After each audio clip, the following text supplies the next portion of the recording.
வணக்கம். செய்திச் சுருக்கம்.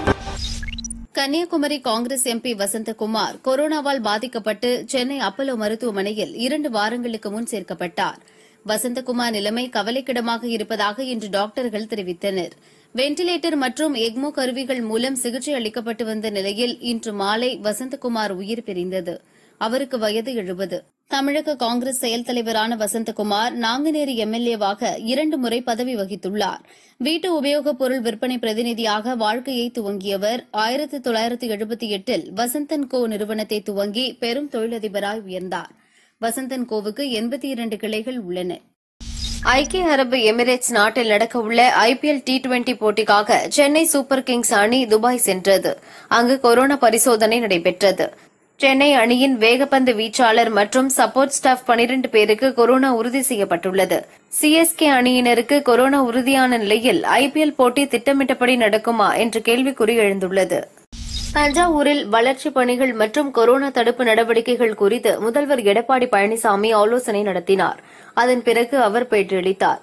கொரோனாவை கருத்தில் கொண்டு நீட் தேர்வை ரத்து செய்ய வேண்டும் என ஜூலை மாதமே பிரதமருக்கு கடிதம் எழுதினேன் என்றார்.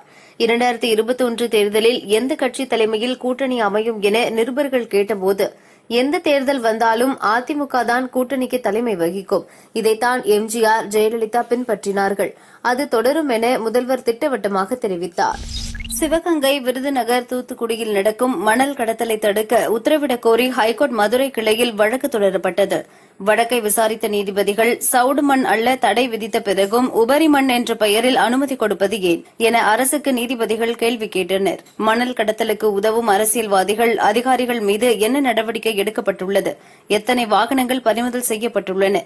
அரசின் உத்தரவுகள் காகிதத்தில் மட்டும்தானா என அரசு வக்கீலை பார்த்து கேட்ட நீதிபதிகள் நீதிமன்றத்தின் பொறுமையை சோதிக்க வேண்டாம் என அரசுக்கு எச்சரிக்கை விடுத்தனர்.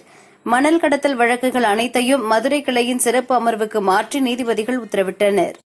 கல்லூரி இறுதியாண்டு செமஸ்டர் தேர்வுகளை நடத்தலாம் என உச்சநீதிமன்றம் அனுமதி அளித்துள்ளது. தேர்வை நடத்தாமல் மாணவர்களை தேர்ச்சி பெற வைத்து பட்டங்கள் வழங்க முடியாது. கொரோனா சூழல் கருதி தேர்வுகளை மாநில அரசுகள் ரத்து செய்து தள்ளி வைக்க முடியும். யுஜிசியை அணுகி அதற்கான கால அவகாசம் பெறலாம் என்று நீதிபதிகள் கூறியுள்ளனர். கல்லூரிகள் மூடப்பட்டு இருப்பதால் சில மாநிலங்கள் இறுதித் தேர்வுகளை ரத்து செய்து மாணவர்கள் தேர்ச்சி பெற்றதாக அறிவித்தன. யுஜிசி இதை ஏற்கவில்லை. இறுதித் தேர்வு நடத்தியே ஆக வேண்டும் என்றது. இதை எதிர்த்தே மாணவர்கள் தரப்பில் வழக்கு தொடரப்பட்டது. செப்டம்பர் 1 முதல் பொது நூலகங்களை திறக்க தமிழக அரசு அனுமதி அளித்துள்ளது. கன்னிமாரா, அண்ணா நூற்றாண்டு நூலகம், மாவட்ட நூலகங்கள் என மாநிலத்தில் உள்ள 4600க்கும் மேற்பட்ட நூலகங்கள் திறக்கப்படும். காலை 8 முதல் பிற்பகல் 2 மணி வரை செயல்படும். வயதானவர்கள், குழந்தைகள், கர்ப்பிணிகளுக்கு நூலகங்களில் அனுமதி இல்லை. செப்டம்பர் மாதத்தில் நீட் மற்றும் ஜேஇஇ தேர்வுகளை நடத்துவதில் மத்திய அரசு உறுதியாக உள்ளது. ஆனால் பல மாநிலங்கள் நீட், ஜேஇஇ தேர்வுகளை ஒத்திவைக்க வலியுறுத்தி வருகின்றன.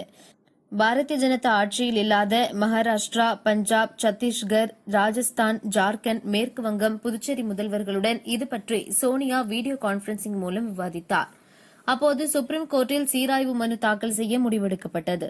அதன்படி 6 மாநிலங்கள் சார்பில் இன்று சுப்ரீம் கோர்ட்டில் மனு செய்யப்பட்டது. நீட், ஜேஇஇ தேர்வுகளை நடத்தலாம் என 17ஆம் தேதி சுப்ரீம் கோர்ட் தீர்ப்பு அளித்தது குறிப்பிடத்தக்கது. காங்கிரசுக்கு புல் டைம் தலைவரை நியமிக்க கோரி போர்க்கொடி தூக்கிய குலாம் நபி ஆசாத் உள்ளிட்ட 23 தலைவர்களை ஓரங்கட்டும் முயற்சியில் தலைமை ஈடுபட்டுள்ளது. ஆனால் குலாம் நபி ஆசாத் கட்சி தலைமையை தொடர்ந்து சாடுகிறார். உட்கட்சி தேர்தலை நடத்தினால்தான் காங்கிரஸ் பலம் பெறும், இல்லாவிட்டால் இன்னும் 50 ஆண்டுகளுக்கு காங்கிரஸ் எதிர்க்கட்சியாகத்தான் இருக்கும் என்றார் குலாம் நபி ஆசாத். தேசிய கொடியை அவமதிக்கும் வகையில் வீடியோ வெளியிட்ட எஸ்.வி. சேகர் மீது சென்னை போலீசார் வழக்கு பதிவு செய்தனர். முன்ஜாமீன் கோரி எஸ்.வி. சேகர் தாக்கல் செய்த மனு சென்னை ஹைகோர்ட்டில் இன்று விசாரணைக்கு வந்தது. தேசிய கொடியை அவமதிக்கும் வகையில் இனி பேச மாட்டேன் என உத்தரவாதம் அளிப்பதோடு கோர்ட் முன் எஸ்.வி. சேகர் மன்னிப்பு கோரினால் கைது செய்ய மாட்டோம் என போலீஸ் தரப்பு வக்கீல் தெரிவித்தார். ஆனால் வழக்கை ரத்து செய்ய மாட்டோம் என்றும் போலீஸ் தரப்பில் தெரிவிக்கப்பட்டுள்ளது. வழக்கு செப்டம்பர் 2ஆம் தேதிக்கு ஒத்திவைக்கப்பட்டது. தமிழகத்தில் இன்று 5981 பேருக்கு கொரோனா உறுதியானது. மொத்த பாதிப்பு 4,03,242 அதிகரித்துள்ளது. இன்று 109 பேர் இறந்தனர். மொத்த பலி 6,948 உள்ளது. இதுவரை 3,43,930 பேர் டிஸ்சார்ஜ் ஆகியுள்ளனர். காஷ்மீரில் உள்ள ஷோபியன் மாவட்டத்தில் உள்ள கில்லூரா பகுதியில் பயங்கரவாதிகள் பதுங்கியிருப்பதாக போலீசுக்கு தகவல் கிடைத்தது. சம்பவ இடத்தை பாதுகாப்பு படையினர் சுற்றி வளைத்தபோது பயங்கரவாதிகள் சுடத் தொடங்கினர். இருதரப்புக்கும் நடந்த சண்டையில் 4 பயங்கரவாதிகளை பாதுகாப்பு படையினர் சுட்டுக் கொன்றனர். சென்னை தாம்பரம் அடுத்த முடிச்சூரில் உணவகம் நடத்தி வரும் தங்கராஜன் மகன் நவஜீவனை மர்ம ஆசாமிகள் இன்று காரில் கடத்திச் சென்றனர். சிசிடிவி காட்சிகளை போலீசார் ஆராய்ந்தபோது ஹோட்டலில் இருந்து நீக்கப்பட்ட சப்ளையர் ஹரிகரன் கடத்தியது தெரிந்தது. 5 லட்சம் பணம் கேட்டு தங்கராஜை மிரட்டினார். போலீசார் துரித கதியில் செயல்பட்டு மறைமலை நகரில் காரை மடக்கி மாணவனை மீட்டனர். கடத்தலுக்கு உடந்தையாக இருந்த மேலும் 2 பேர் கைது செய்யப்பட்டனர். ஜப்பான் பிரதமர் ஷின்சோ அபே உடல்நலக்குறைவு பிரச்சினையால் பதவியை ராஜினாமா செய்ய உள்ளதாக தகவல்கள் வெளியாகியுள்ளன. 65 வயதாகும் அபே குடல் நோய் பாதிப்பால் தொடர் சிகிச்சை பெற்று வருகிறார். நோய் பாதிப்பு அதிகமானதால் அவர் ராஜினாமா செய்ய விரும்புவதாக ஜப்பான் ஊடகங்கள் தெரிவிக்கின்றன. 2012 2வது முறையாக பிரதமராக பதவியேற்ற அபே நீண்ட காலம் பதவி வகித்தவர் என்ற சாதனை படைத்துள்ளார்.